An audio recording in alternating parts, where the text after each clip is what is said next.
It's Thursday, April 6th, and this is Geeknights. Tonight we talk about procrastination, laziness, and we're generally lazy during the show. But it's awesome. Let's do this. So this is the 88th episode of Geeknights. And we're tired. Tired as fuck.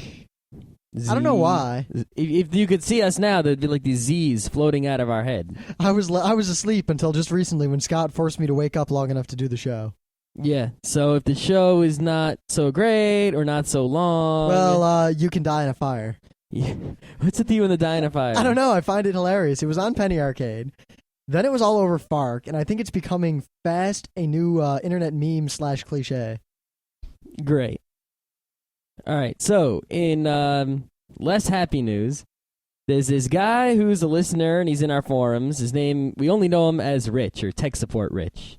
And he is one of the people who does a podcast called Movies You Should See. And you can go check it out at www.simplysyndicated.com/moviesyoushouldSee.html. Yeah, it seems pretty cool. Yeah, I listened to a few of them. These people really know as much about movies as the Anime World Order people know about anime, which is good because I don't know shit about movies. Like, I don't pay attention to actors or directors or any of that. So when these guys say, oh, yeah, that was directed by the same guy who directed this and that, I'm like, oh, really? Oh. And, of course, Mr. Period has no problems with how this guy posts. Nope, no problems whatsoever. So he gets more points. But what happened was... his appendix exploded. I don't know if it exploded. He had appendicitis, which means it's all swollen. And if you don't know, appendicitis is really painful and... possibly deadly. Basically have this organ attached to your intestine that doesn't do much nowadays. I mean, it does something. You know what it does? It collects pus and tries to kill you. Yeah. It's like the Bender of the Middle Ages. Exactly. It's like this little sack of poison that everyone has inside their bodies. And if something goes wrong, it gets swollen or it explodes. If it explodes, you're pretty much dead. But if it's swollen and painful, you can go to the hospital and they take it out.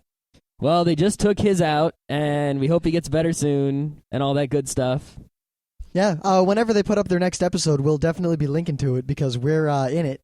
Yep, we sure are. And I want to see a picture of this appendix in a jar.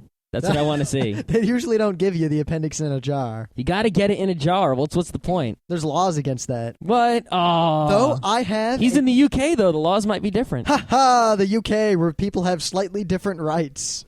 Less in some areas and more in others. Actually, I saw a story today on Fark about a guy who fought a parking fine with a law that was passed in England in 1600-something. Wow. He lost, and the judge basically laughed at him, but the guy's taking it to a higher court, and he thinks he has a valid point, because the law was never overturned. Wow. It's a long, complicated story. I'm not going to get into it. Maybe we'll talk about it someday when we talk about jurisprudence. Mm-hmm. But I have a relevant appendix story. Well, Houdini? No, not Houdini. Okay. Even though there's somewhat of an urban legend around how Houdini actually died. There is indeed, which is why I was going to start talking about it. Yeah, but no, this is very different. This was in high school. We had a friend, Aaron Nardi.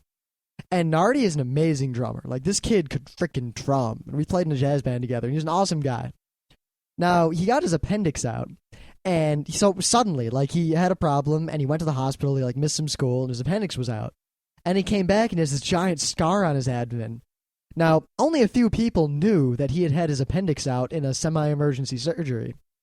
So the story that everyone who knew, and that Nardi himself propagated, was that he was involved in an altercation down on 8 Mile, since we live near Detroit, during which he was stabbed. Okay. And for years and years, everyone believed this. Everyone thought he was stabbed on 8 Mile. And it was just his appendix. And they'd be like, no way. And he'd lift his shirt, and there'd be the scar there. And they'd be like, oh, wow, sorry I doubted you. Damn. You've been stabbed.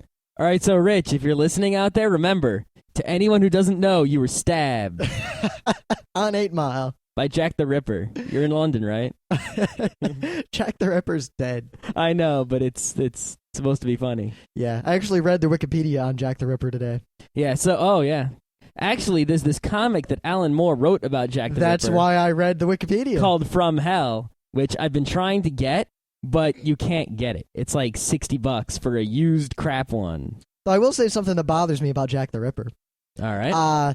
a lot of people have done a lot of relevant research trying to figure out who he was. But the fact remains that there's really no way to know. No one knows for sure. No one will know for sure. You should see the crazy crackpot conspiracy nutjob theories about Jack the Ripper that are out there. If there's ever something that we can't figure out, every nutjob in the world would make a crazy conspiracy. Even things we can figure out. I mean, things are evolving? No, it was a guy in the sky. Or, a building was hit by a plane? It must have been an explosion planted by the government. Yeah. I'm telling you this, though. Abraham Lincoln shot first. How do we beat a giant stone Abraham Lincoln? Giant stone John Wilkes Booth. I love that joke. That's the one. There's very few things I miss from television, but all those cartoons like Dexter's Lab and Powerpuff Girls were definitely where it's at. Yeah, though that was from South Park. Oh, was it? Yeah. Oh, an episode. But there was a Dexter's Lab where they brought Mount Rushmore to life, and they. Are you sure? Yeah, I'm 100% sure. And then they had a giant stone John Wilkes Booth come. I don't know if there's giant stone John Wilkes Booth. Because that was from South Park. But there was a giant Abraham Lincoln made of stone, and Mandark had another president. Or did Mandark have Lincoln, and then Dexter had the other guy? I don't know. I'd take Taft. I could form a black hole. A black hole of teapot domes. All right, yeah, we're tired and we're silly. Yeah, so everyone go check out movies you should see, and there should be an episode coming soon where we do a mini review of a movie that everyone should see and you probably don't know about. Yeah, and if you haven't seen it, we'll make sure you get it somehow. Yep. So, fair. All right, in actual relevant news, scientists recently discovered something that this is actually a fairly significant find. Now, a lot of people are calling it the missing link, and it's not. I hate that term. I hate when people say the missing link when it comes to evolution, because there's no such thing as the missing link. Someone will always say, every time you find something, they'll say, but there's nothing between that one and the one before it. And then you find one in the middle, they'll say, but there's a whatever. So don't use the term missing link. However, what scientists just found is a missing link.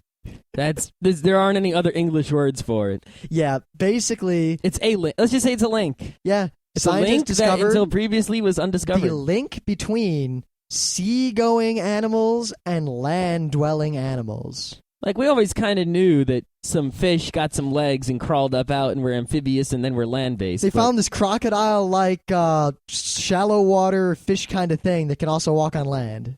Yep. That's what it was. They've named it the Tiktaalik rosae. That's a great name. Yeah, they took it from the Inuit language, and I don't remember what it means, and I'm not going to go over and look it up. What happened to the fun names like Trilobite? What's with you and trilobites? Whee! Trilobites. My mom's got like 9 fairly well preserved trilobite fossils. I'll buy one. You someday. want one? I could probably get one for you. No, I'll get my own. My mom has a fairly extensive collection of fossils. She has a small fragment of a dinosaur egg, all sorts of cool things. I think I'll just go on eBay and search for trilobite. Maybe I'll get a plushie trilobite. I've seen them. Yeah, I've seen them too. I got a plushie stingray guy. Ooh. From an aquarium. Oh, that thing. We used to throw it around the apartment. Yeah, it's cool, isn't it? Yeah. That you always keep it next to your Charmander. Yeah, it's worth $7, which is what I paid for it. Yeah, for whatever kind of adult, professional, geek guy, whatever's, we have a surprising number of stuffed animals. It's weird because I had him as a kid and then I didn't want him anymore, and I didn't really play with him when I was a kid. I just kind of hid amongst them like E.T. style. So did I. And then they put them all. Eventually, they got handed down from kid to kid, and then my sister put them all in the attic except for like a couple. We had my brother's room. We put a net like hanging from the corner of the room. And you filled it? We filled it, Yep. and every now and then we'd get him. But we had to keep him up there because we had dogs.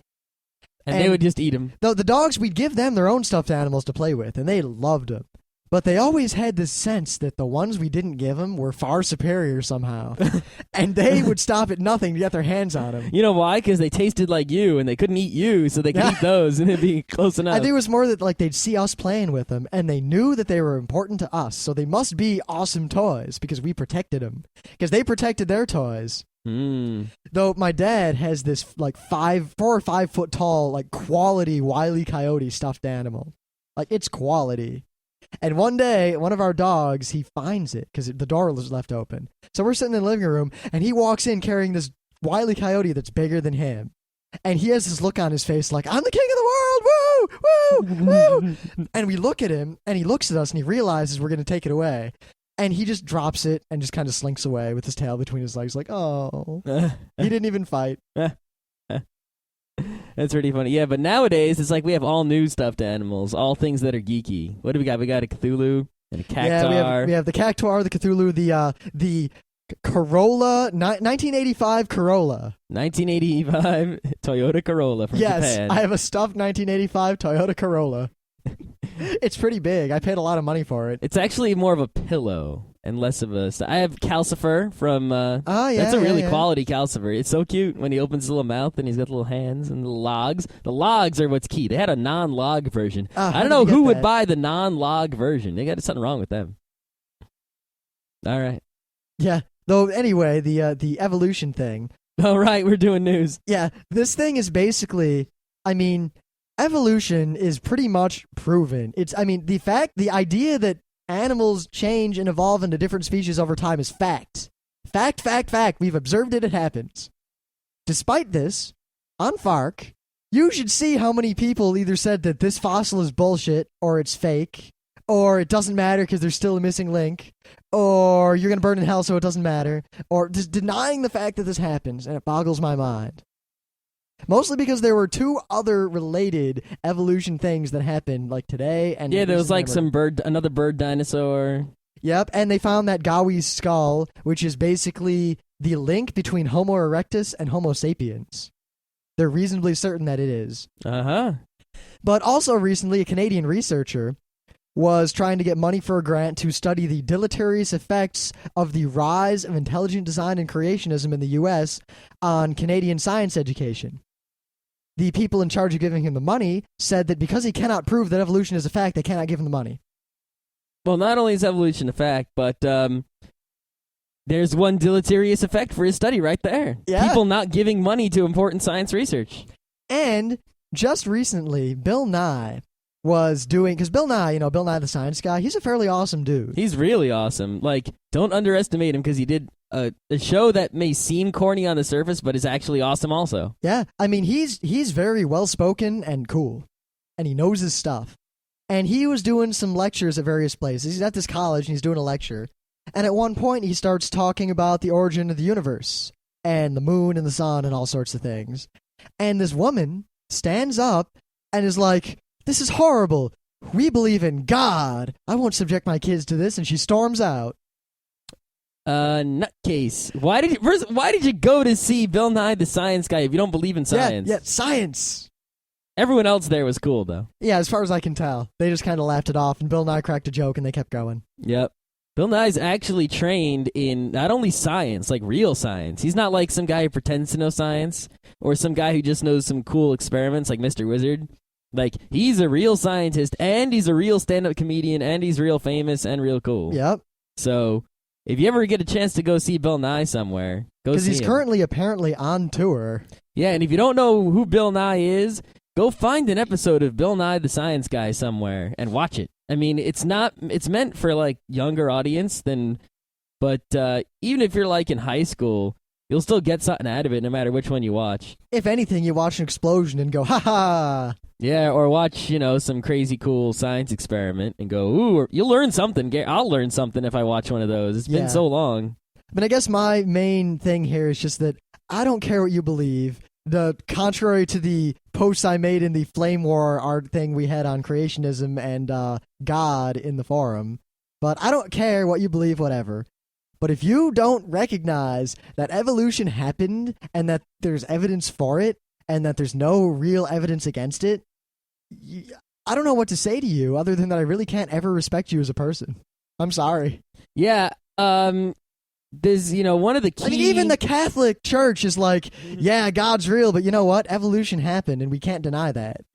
One of the key things they look for in checking to see if someone is insane is whether they can tell reality from fantasy. Well, if reality is staring you in the face, reality such as evolution, and you deny it, I submit that you are insane, and therefore you should be put in the loony bin. I mean, by the same token, if Buddha came down and walked over to me and said, "Hey, I'm Buddha, I'm real," and then he did some magic, I'd be a Buddhist. Yep, but first I had to make my wisdom check in case I disbelieved, and he disappeared. Yeah, it might just be a major illusion. It might just be a major illusion, but you know what? When it comes down to it, There's always that philosophy. It could just be like the Matrix, whatever. Yeah. But forget about that.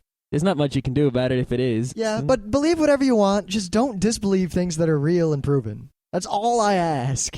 That's like so simple. That's all I want. If I hold up one finger and say, how many fingers am I holding up? Don't say 2. Yeah, I'll cry. Yeah. And you don't want I'll to see hit a grown man cry. And then I'll hit you for every number you're off by. Schlagen.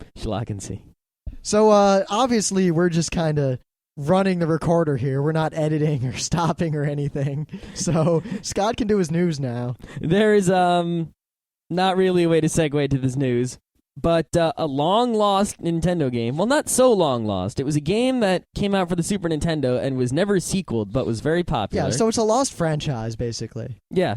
But it's a Nintendo franchise that hasn't had more than one game. It's one that shouldn't have been forgotten because it kind of started a whole new genre of gaming. Yep, and it's very, very awesome. And they're finally, for sure, working on possibly another one, probably for the Revolution.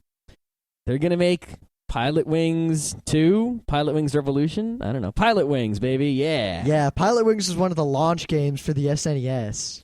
I remember it was a launch game for the SNES. Yeah. It's one of the few SNES games I don't have a ROM for, but I might now because I downloaded a package of like a zillion SNES ROMs. Ooh, don't tell anyone. Villainy. I don't know what another word for villainy. Scoundrelisms. You Montebank. Piracy. Yeah. Arr. But Pilot Wings was a fun game. Basically, it was a game of learn how to pilot a plane. Learn how to parachute. Learn how to fly a rocket pack. Learn how to hang glide. Do things to get points. Learn to do it perfectly and you'll get more points. Unlock things by doing things well. Do stunts. Helicopter blade. Yeah. A lot of games like Gran Turismo and such really draw either directly or analogously from this game. Oh, wait. It seems that people say there was a Pilot Wing 64, but There was. Was there? Yeah. I don't remember such a thing. I never played it because and once the N64 came out at the end of the SNES days, I basically gave up on console gaming and was a PC gamer right up until the GameCube. Oh, so there was a Pilot Wings SNES and there was a Pilot Wings N64, which I never knew about until just now. It wasn't very widely played. But there wasn't a Pilot Wings GameCube, which apparently some people wanted, but there's probably going to be a Pilot Wings Revolution. All right. Yeah. So it's the third. Well, the Revolution makes sense because it's got the awesome controller. Yeah, it's the so it's the third Pilot Wings, not the second one. All right, whatever. Also, something that was fairly obvious to me and a bunch of other people, and I thought you can ask people who were with me at the time when I've said it a bunch of times in the past few months. They're actually going to make Mario Paint DS for real, probably. I just assumed they would. I just assumed they would also, but hopefully now all the people who go, "What's Mario Paint?" we can show them what for. Man, I had Mario Paint the day it came out. I remember I came home from school and I forget, I think I was in middle school and my brother was still in elementary school, I don't remember, but I came home from school and my parents were like, "There's something in your brother's room. You can't go in there until he gets home." And I remember thinking, what could it be? Super Nintendo's in his room. It's Mario Paint.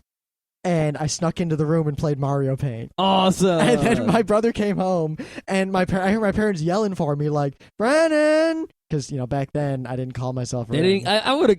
What kind of parents? My parents would have gone up to look at that room every few minutes. I guess they assumed I was doing something else. Geniuses they were. Because I was in there with the door shut. And they called for me, and I'm like, oh, shit. And I tried, open the door to sneak out, and my brother's sitting there. And it's like, oh, owned. Though to this day, there's a debate, not really a debate, more of an angry argument between my brother and I, because I made, on the game, before he touched it, an awesome stamp icon. And he claimed, I don't even remember, it was so long ago, that he made it, or something. That story doesn't go anywhere. Well, okay. It's like the Clampets and the Whatsits. We're still fighting, but we don't remember why. You mean the Hatfields and the McCoys? Yeah. Yeah, those ones. Like I said at the beginning of the episode, I'm tired.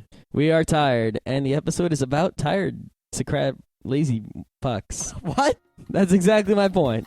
I'm not editing that out. In fact, we're going straight to things of the day. Woohoo!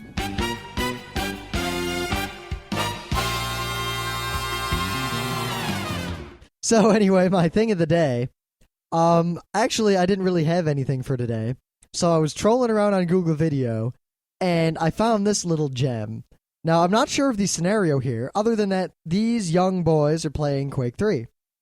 And watch the video, and watch the guy in the back right corner of this LAN party. He gets quite perturbed at what is going on in the game.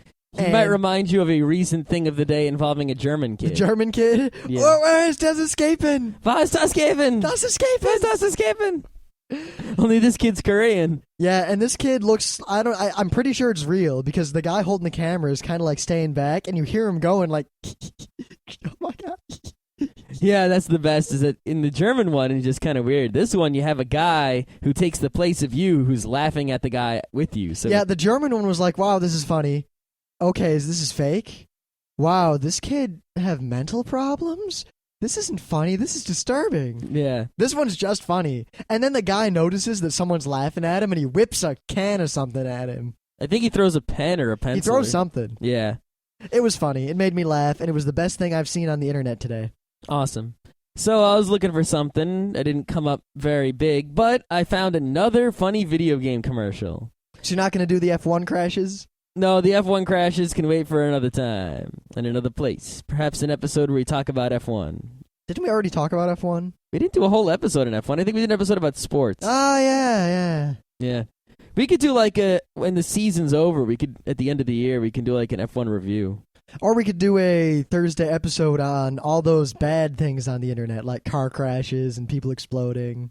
You mean a Fox special? And Style Project. So a Fox special of Geeknights. Yeah. Okay, so anyway. World's blankiest blank. This is a Japanese early 90s commercial for the Game Boy version of Dr. Mario.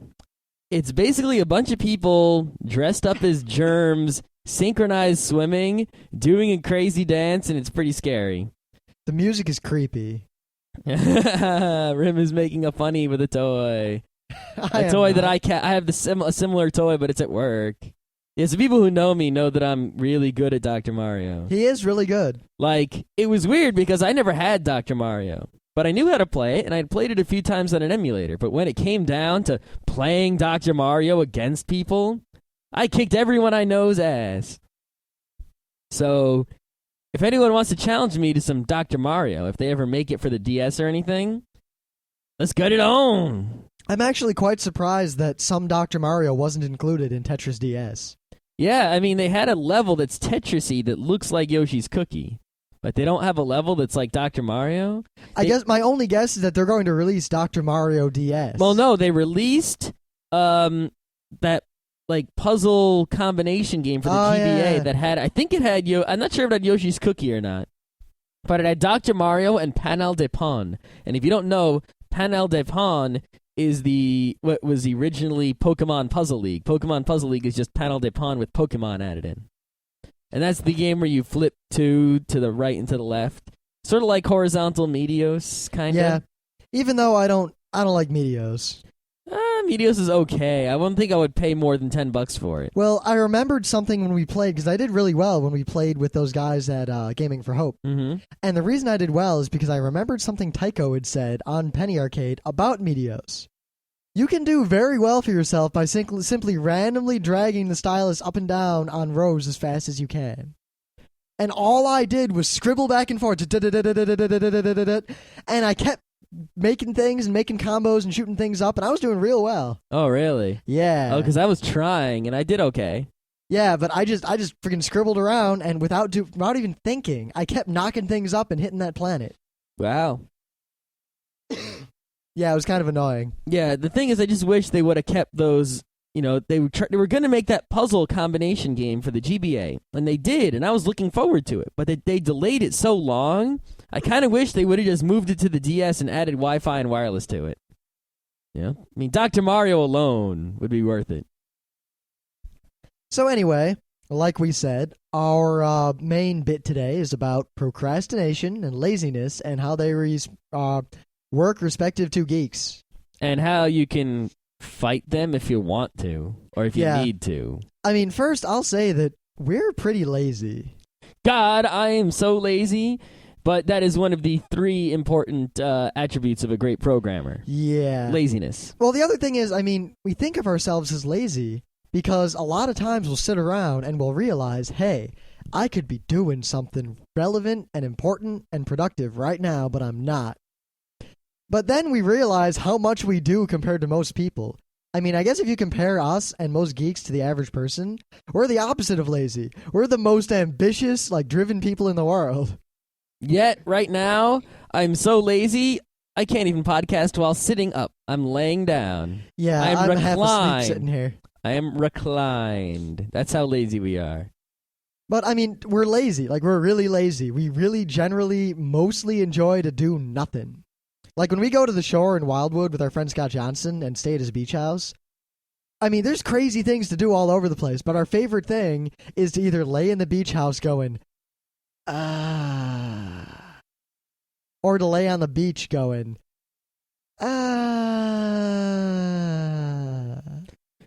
It's so weird with our laziness is that we will put in lots and lots of effort in order to continue doing nothing. I mean, if we're sitting in a restaurant, someone has to do the tiny bit of extra effort of paying the bill. And we will viciously fight and put in more effort than it takes to pay the bill into not paying the bill.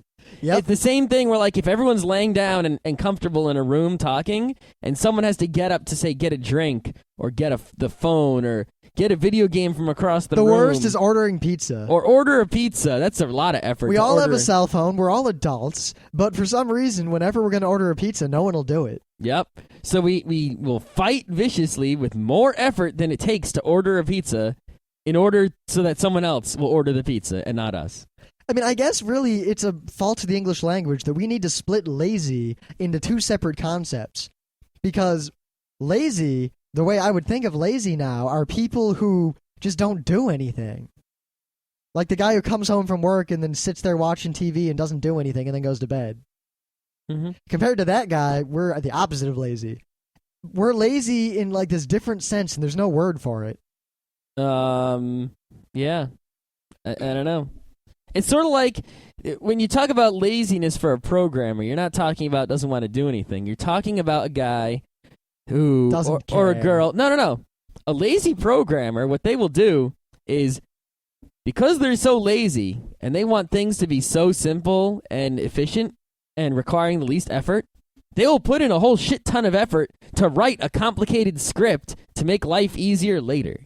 And that's what it's like for us. We'll do a whole bunch of work up front that doesn't even seem like work in order to prevent other work that is possibly unpleasant. Well, like, look at the little example of paying the bill at the restaurant. For us, paying the bill is a mundane task, and we generally seem to dislike anything mundane or routine. Now, arguing and fighting to not have to pay the bill, while it takes more effort, is much more enjoyable. Yeah, usually it just comes down to saying not it, but a not it race is a fun game. Not it. I mean, I would rather spend 10 times as much effort doing something I enjoy than spend any effort whatsoever doing something I don't enjoy. Yep. And I mean, come on, this is simple stuff like paying a bill in a restaurant. What the hell's wrong with us? Yeah, yet we say we're lazy. We've done 87, 45 to an hour and 20 minute long, fairly professionally done audio radio shows. This isn't anything. I'm laying down in a recliner talking as I normally would with just holding a microphone in front of my face. It's not effort because we have to do this anyway. Yeah, we'd probably, honestly, I mean, tonight's Geeknights, for those of you who haven't realized it by now, is completely unedited. Well, we took out a few empty pauses of nothing. Yeah. But that's we shortened some silences, but other than that, this is exactly, we didn't cut anything out. Here. And I guess all little shows that we really almost never cut anything out. We really are like this all the time. On the air, off the air, we basically have the same kinds of conversations. The only difference is we're usually a little bit less informative when we're not talking into a microphone. Yeah, plus we usually are talking to people who already know stuff. So the only time we're informative is, do you know this? Just to make sure that someone knows something that might not be common knowledge. You know. So if we talk the way we do to each other on the podcast, you'd be like, what are they talking about? I don't know. Unless you were really, really smart like us, and then you would know. But really, then really why would the hell like are you us. listening if you're so smart? I guess, I mean, when I noticed this is that, well, one, a lot of our friends, especially in college, would always say that we're hilarious. Or Scott and I would start arguing. We'd have a bunch of people over. And they would just start, people would all sit around and just kind of watch us argue. And one day we noticed it, and it's like, wow, why are you guys here? It's just us arguing with each other. And they were like, it's funny. I'm like, okay. And then we'd bring a new person over who didn't know anything about us. Yeah, we had they'd some just be freshmen. hysterical on the floor rolling around. Not just us, but our group and the way we interact seemed to be very entertaining to people who didn't know us. Yeah, I don't know what it is. It's not so entertaining to me. It's like I say things and they're not really funny. They're just normal things that I say. And other people are just like, oh my God. Yeah, so I guess while we do a lot, I mean, we put out all this content on the internet, it doesn't take effort for us. It only takes time. Yeah, it would take effort if I had to get up and walk around or something. Or if we had to think of things to say. Well, we do have to think about what to talk about, but once we get going, we're good. Yeah, and thinking about what we talk about is usually just, all right, there's 3 things in the news. We can't talk forever. Which one are we not going to talk about? The boring one. Yeah. Someday we'll probably record the process you know what? Let's do a show next week where we don't actually do our news. We just record us deciding which newses we're going to do. And then we'll record the newses for the next day. One, it kills 2 episodes, news-wise. We'll wait for there to be not enough news. Yeah. No, I got it. On a day where there's shit news, we'll just record us figuring out that there's shit news. Yeah, coming to the conclusion that there's nothing and then picking 2 crap newses and doing them. Mm-hmm. All right, so what can you do if you want to be productive and you have some ideas for things to do, like projects and such, but you're too lazy and you won't do them? Well, the easiest answer is do them. If you can't overcome your laziness to do it, you didn't really want to do it anyway. That's pretty much what it comes down to. I mean, if you set projects for yourself that you don't want to do enough, that you might want the result, but if you don't actually want to do what it takes to get that result, then you don't want to do it, you're not going to do it. If you have to do it, you're eventually going to be forced to. So that's what we'll talk about procrastination next. But yep, case in point, I decided I wanted to learn how to run JBoss servers. So I got all this documentation, I'm reading through it, I decided I'm going to teach myself JBoss because it's useful to put on my resume, blah, blah, blah. But the thing is, I don't like JBoss, and I didn't like learning about it, and every time, I'd have to force myself to read the documentation and install the server and play with it. And eventually I realized, all right, I'm never going to actually do this because I hate it, and I stopped. Meanwhile, I decided I wanted to learn, a long time ago, I decided I wanted to learn Hangul, which is the way you write in Korean. And I really wanted to, even though it's useless to me, because I didn't think I was going to actually learn Korean. And I learned it in a week, just because I actually wanted to do it. If you don't want to do something, don't force yourself to do it, because it's never going to get done, ever. And if it is, it won't be satisfying. You're mainly just going to cause unpleasantness for yourself. If you want a result and you don't want to do the work required to get the result, here's an example. Let's say you want a new piece of furniture. And you think, I'll build it, but you don't actually like building furniture and you just never get around to it. Not only will it suck to build it and cost you more, but it'll look like ass when you're done. Just hire someone to do it to get the result for money and spend your time doing something you like to do and maybe get money for it that you can use to pay for the other thing. That's why we have an economy. Yep. I see so many people that are so unmotivated, and I can't imagine that, but then I realize that these people are all trying to do things that they don't really want to do. It's that simple. Yeah. I mean, if there's a book and you be like, man, I really got to read this book, but you never read it, obviously you don't like the book. Get rid of it and read a different book. Yeah. I mean, if you're reading, actually that happened to me recently. There's a book I'm reading, and I really wanted to read it, but it wasn't the kind of book that you read straight through. And I was having trouble just picking it up and continuing it. And I realized suddenly, all right, this is dumb. I'm just going to read this book that I want to read, and I'll put that one in the bathroom. Yeah, excellent. Well, which book was that? It was the biography. It was a biography of Peter the Great. Yeah, no one can read that. Because I really want to. I'm really interested in Peter the Great. I know quite a bit about him, but this is an extremely detailed biography. I looked at it in the bathroom once, and I was just like, what the hell? So now I read a chapter every now and then, but I don't force myself to read it when I don't want to. Yeah. Now, procrastination is an entirely different beast. It mainly affects students. Yeah, I will say, in no uncertain terms, that I, for the entirety of my time at the Rochester Institute of Technology, put off every single project I ever had until the absolute last second and then put myself through hell trying to finish it. I procrastinated 90% of the time throughout my entire student career. I mean, I remember the moment my sophomore year where, because for my whole life before, no matter how much I procrastinated, I would always just pull an all-nighter the night before, finish the paper, fall asleep, wake up 2 hours later and go to class and turn it in.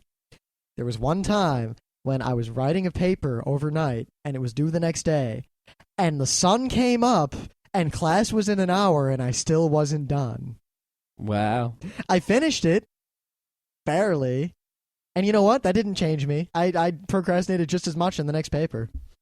So you know what eventually got me on the papers was I realized it doesn't really take that long for me to write papers, and that I would write a paper and then I would spend a long time editing it and rewriting. Then one time I just wrote one and just submitted it because I was like, oh, whatever. I got a good grade. So I just stopped putting in a whole lot of work into them, and I just did them and handed them in, and I didn't care. Yep. Well, it depends partly, at least if you're a procrastinator in college, on the school you go to, because RIT had no pluses or minuses to grades. It was A, B, C, fail, and super fail. And that was also it. D. Well, yeah, D was basically a failure because it counted as a pass, but it didn't count for the prerequisites of other classes. So you basically had to take the class again unless it wasn't a class in your major. Ah. So a D was effectively a failure. I did not know that. Yeah, Ds did not count as prerequisites unless you got special permission, which no one ever got. Wow. So at RIT, you either said, I am going to put the effort forth to get an A, or you shot for the low B, because the low B was the minimum effort, and you still got a B, even though you almost got a C. But no, you got a B. See, throughout my entire schooling, I always just never did put in extra effort. I did every graded assignment, and I attended class, and that was it. That's all I did. I never did reading assignments unless it was literature. I never bought my books. I never did my reading. I never did reading. I only did literature reading, like I just said. Actually, I didn't do that. Oh. I never read the Tree Stars, whatever, that terrible book. Tree of Red Stars? Yeah, I read that in like a day. I didn't even buy it or read it, and somehow I wrote a paper on it. Awesome. But I did, I'm losing it because I'm tired. Yeah. I mean, basically... Oh, I never studied at anything ever. Ever. And somehow, I always got, B's and A's and the very rare a C. Except calculus. Until one day I took Calculus 3 and I did the same exact thing and I failed. And then I said, oh, shits, well, I better take that again. And I failed. And then I said, oh, shits, and I took Calculus 3 in the summer and I got a C. Yep. 3 times in Calculus 3. And then I said, thank God I never have to take Calculus again. God damn. I guess all I want to say about procrastination is that a lot of people say it's a bad thing. And all I have to say is that procrastination is probably responsible for much of the happiness in my life today. Yeah. Because if I hadn't procrastinated, if I had been diligent and done all my schoolwork, worked on my projects ahead of time throughout the quarter, I wouldn't have had half the fun that I had in college. No, I would be doing work all I'd have a 4.0. But I wouldn't have enjoyed myself. I mean, how many times did I, there were projects in IT that were always all right, you have all quarter, 10 weeks to do this.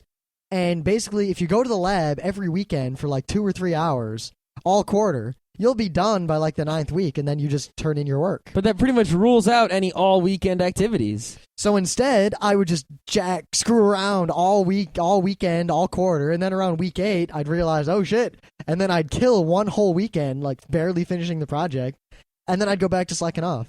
It also depends a lot on your friends. I mean, if all your friends are procrastinators, then they won't want to hang out with you in the end of the semester anyway, because they'll all be doing the same thing you're doing. Yep, bit by bit, all our friends that actually did their schoolwork drifted apart from us just because they were never around, because we all skipped classes to go do stuff. Yeah, and if you hang out with people who, do their schoolwork, then then you have to do it too, because otherwise you won't be available at the same time. You'll be, freewheeling it alone most of the quarter, and then at the end, they'll have a little bit more free time and you'll be locked up.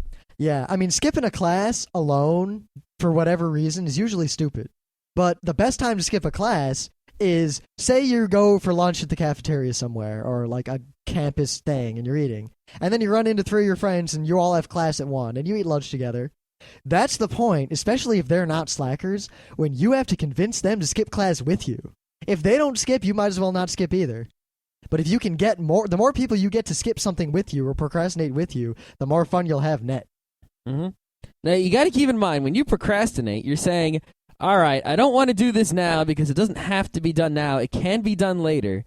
And if you're going to neglect not doing it right now, you better do something good. Otherwise, you should have done the thing instead. Yep. But here's the other thing. A lot of people make like little planners and things, right? Yeah. Now, all I got to say about this is, number one, if you have a really terrible memory, like you can't remember what I was saying to you a minute ago, if you don't remember the name of this podcast, then you probably need some sort of little planning book or something. But if your memory is good and, like I generally remember what I have to do, like, oh, I have to go to work today. Oh, this is what I have to do at work. I might have like a really sort of sketchy to-do list somewhere, but I don't really look at it so much. But you got to be careful. If you're the person who needs a list of things to do or a schedule or whatnot, don't spend more time fiddling with that than doing the actual stuff. Yeah, these freaking life hackers who spend more time like trying to organize their life than they do living their life. Yeah, it's like they got these moleskines and things, and it's like I have a fancy notebook and I write my things down in a special way, and it's like you spend how many hours writing down what you're going to do you could spend doing stuff. It's like, what the hell? Yep. Just I don't get those people. Don't be that guy. Yeah. The moral here is just if you're going to procrastinate, do it for a reason. If you don't have a reason to put something off, you might as well do it. Mm-hmm. Now, the reason could be trivial. The reason could be like, I want donuts. So instead of doing your paper, you drive out to get donuts. Yeah, but don't sit around going, I should be doing my paper, That's the worst thing. The people who procrastinate, but then they worry about what they're procrastinating about, and as a result, they don't get their work done, and at the same time, they don't enjoy the extra free time they got by not doing their work. Mm-hmm. That's like the worst thing you can do. Yeah, because you basically just wasted time, you didn't get fun, and you didn't get anything done either. Yep, you're still fucked, and now it's later. Good job. You're the winner. Or actually, no, you're the loser if you do that. Yeah, we just always make fun of our friend Pete. Pete, the one who's now a scientist of he's somewhat respected. Ill repute? Oh, no, wait. That's the wrong words. And, we had him on the show a while ago as when we talked about pseudoscience. We're going to have him on again sometime, hopefully soon. And he'd always, around midnight or 1, he'd go home while we're all hanging out. Yeah, we're like, why are you going home? Everyone else is staying. He'd be like, I got an 8 a.m. class. I'm like, you don't have to go to the 8 a.m. class. He'd be like, yeah, I got to go to the 8 a.m. class. There's like a test. Yeah. We're like, all right, we don't want you to go, but we can't prevent you from leaving. He would never go to the 8 a.m. class, ever. He'd just go home and sleep through it anyway. Yeah, it's like he could have stayed and it would have been better off, but no, didn't listen to us. Good job. Yeah, there was a nice pause there because that's all we got, I think. I think that's all we got. This is a pretty ill-planned episode of Ill Repute. I said ill repute twice. What's with you and ill repute? I don't know. It came to mind when you said Candyman, Candyman, Candyman. Yeah, right. Beetlejuice. No, because you said like scientist of, and the first thing that comes to mind is ill repute. That's you say the first thing that comes to mind? Yeah, if you say occupation of, I seem to think ill repute for some reason. Really? Yeah, I don't know why. Like plumber of ill repute. Carpenter. It's me, Mario. I'm a plumber of ill repute. All right, that's enough of that. Yeah. Did we ever tell the It's a Me Mario story on Geeknights? From OhioCon? Yeah. Yeah. Okay. We did. Great. In other news, I doodled a fairly poorly stylized picture of a deer with 3 legs while I did this episode. Is it anything like a Formula 1 car with 3 wheels? That was amazing. I don't know what to say about that other than it should be your thing of the day on Monday. I think it's going to be if nothing else comes up. All right. I'm going to bed. Next Thursday, we'll have a better episode. Yes, actually, next Thursday, we decided we didn't want to do it today because, 1, we want to warn people, and 2, we want to be awake for this one. Geek Nights hasn't really done anything particularly I don't know, risque or controversial. Yeah, I mean, if I had to rate Geeknights, I'd give it a PG-13, except sometimes we say fuck, so you have to give it a rated R. Like just now, but fuck. you can have up to one fuck in a PG-13 movie. Oh, really? In many cases. It depends on how it's used. So we're somewhere between low PG-13, well, low R, high PG-13 Yeah, something area. like that. Next Thursday, we're going to delve into yet untested Geeknights waters. So if you are of, I don't know, a different mind or maybe possibly under the age of 18, I don't know. Yeah. We might have to put the explicit tag on that one. If you would violate a law by listening to two guys talk about masturbation, don't listen to next Thursday's Geeknights. We are going to talk about masturbation. Specifically male masturbation, because we do not have vaginas. If we had vaginas, we would talk about female masturbation. Now, we have actually a lot to say about it, mostly because we are grand masters. Grand masturbators. And I guarantee this is going to be the funniest episode of Geeknights ever. You wouldn't believe how many stories we have. If for any of you, because we know we have a lot of might have listeners, to do a part 1 and a part 2. We know we have a lot of listeners who haven't been to college yet, who are still in high school. And I don't think you guys realize the complicated nature of college masturbatory habits, because you have a roommate. And neither one of you wants to talk about masturbation, but somehow you both have to make it known when you both will be there and will not be there, so everyone can satisfy themselves. We should do part 1, stroking it, and part 2, finishing it. I don't know. All right. This is like a gold mine, so just be warned if you are the faint of heart. Yeah, or if you would in any way violate a law by listening to next Thursday's Geeknights. Or if you're easily offended. If you're easily offended, why are you still listening to the show? I mean... Because they like being offended. And you know, if you're easily offended and you're listening to the show still and you're getting offended, keep listening because I love offending you. It's great. And tell me about it too. I haven't got a single hate mail because of Geeknights. Yeah, you're right. We haven't gotten any. I got hate. I wrote a freaking article about being happy in the college newspaper at RIT. Like this dinky little newspaper called Gracie's Dinnertime Theater. And I got fucking hate mail. Why doesn't Geeknights, which has far more listeners than that had readers, get hate mail? I want hate mail. I don't want fake hate mail, though. Yeah. As soon as when we get a real hate mail, I tell you what, any real, legitimate hate mail, and I can tell. Don't think I can't tell. Yeah, we know. We know. You know, Mr. Period will check it too, so he knows. Yeah, and someone already asked, we're not going to tell you who Mr. Period is because it's a long story, but this person has a lot more free time than they should. And for whatever reason, they want to do this for us. Yeah. So, yeah, watch your grammar and spelling in the forms, and Mr. Period will come after you. Although he is going to be a little bit lenient, so if you write te, he'll be like, all right, that happens. I think that's mostly because the first person he went after was you. Yeah, well, what do you want? But see, that was actually, when he went after me, that was a typo and not... I had the words there, I just accidentally deleted them. I'm sure. Anyway. Yeah.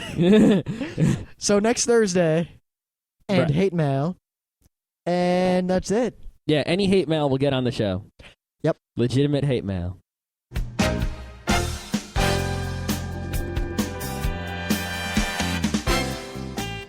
And that was Geeknights with Rim and Scott. Special thanks to DJ Pretzel for our opening theme. Be sure to visit our website at www.frontrowcrew.com. If you like our podcasts, you'll love our forums. Make sure you visit them. You can send your email feedback to geeknights@gmail.com. And if you want, you can leave us a voicemail at 206-333-1537. Geeknights airs every weeknight, Monday through Thursday. Geeknights is recorded with absolutely no studio and no audience. But unlike those other talk shows, it's actually recorded at night.